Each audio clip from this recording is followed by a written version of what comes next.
Like, it's one of those things that me and my dad really like to go over and just be like, all right, let's just make sure our bike sounds nice and raw up like hills and stuff like that. Yeah. And then about just making sure that I'm on my pegs as much as I can, and if not, I'm trying to stay balanced on my bike.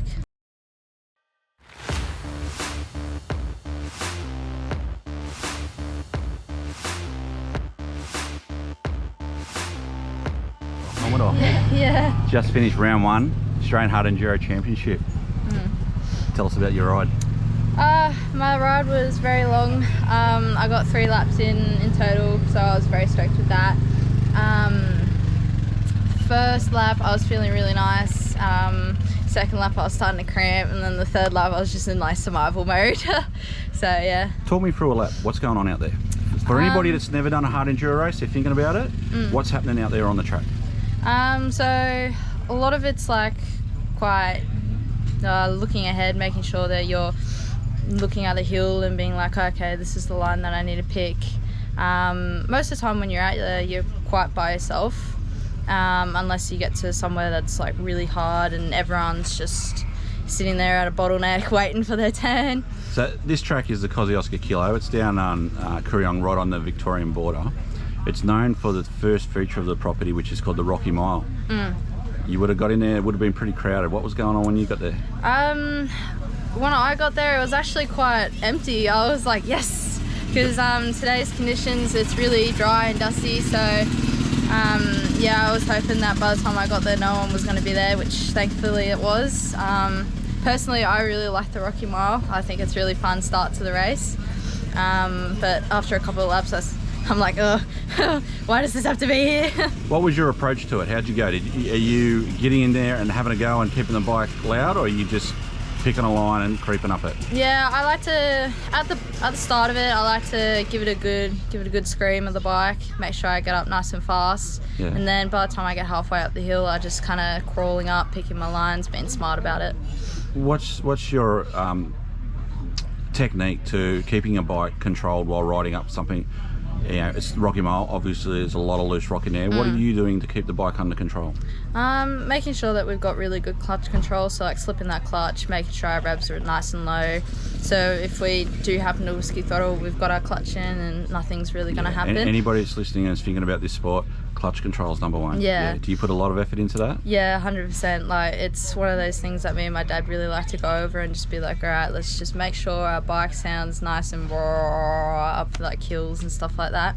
Yeah. And then about just making sure that I'm on my pegs as much as I can, and if not, I'm trying to stay balanced on my bike. So a couple hundred meters after the Rocky Mile, you start on your first downhill. How did that feel? Oh, my arms and legs were tired as I was doing a bit of wrong positioning and like leaning on my arms a lot more, so it made my shoulders quite sore. But you always got to remind yourself to lean back and hug the bike with your legs, and yeah, there's a lot involved with the downhill, and in today's conditions it's very, very dusty. I've got footage of bikes with dust nearly up to the hub. So when you come down a hill and you see a pile of dust, is it a concern to you, or you got the confidence now to know you can ride this stuff? At first I was kind of like, oh, I don't know how this is gonna go, but I would try and make sure that I came into the hill nice and slow so that I wasn't picking up too much speed halfway down the hill. If I did feel uncomfortable, I'd just kind of hop off my bike and slide down the hill with it. But yeah, tried to ride as much as I could, so yeah. Okay, now the track has a lot of sections in there this year that were brand new to the course. You'd never seen them before. How did you, and it was a bit of flow, how did you feel in those sections? I liked it. Like, it suited my riding style a lot. There were a couple of slippery parts in there where you could see the water from the creek was running, so by the end of the day it was quite slick, and you kind of had to get creative with your lines and look ahead and be like, all right, that line's really slick, let's look for some grass or something. And this section had a lot of logs in it. How are you going with your logs? They're quite big logs. Yeah. Are you you know, committed to doing a log, or are you just... I've been improving on my logs over the years. I'm still sometimes a bit like, oh, that's a big log. But if I think it's too much, I'll kind of pop my front wheel onto it first and then set up and give it a good gas to ride my bike over it if I'm not comfortable to do it in one go. So how many years have you been doing this hard enduro for now? For racing, I think 4 years. 4 years. So and you're only about 17? Yeah, 17. So anybody out there that's thinking about this sport, you got a 17-year-old girl, she's talked you through a lap of it. It's not a sport that's unachievable.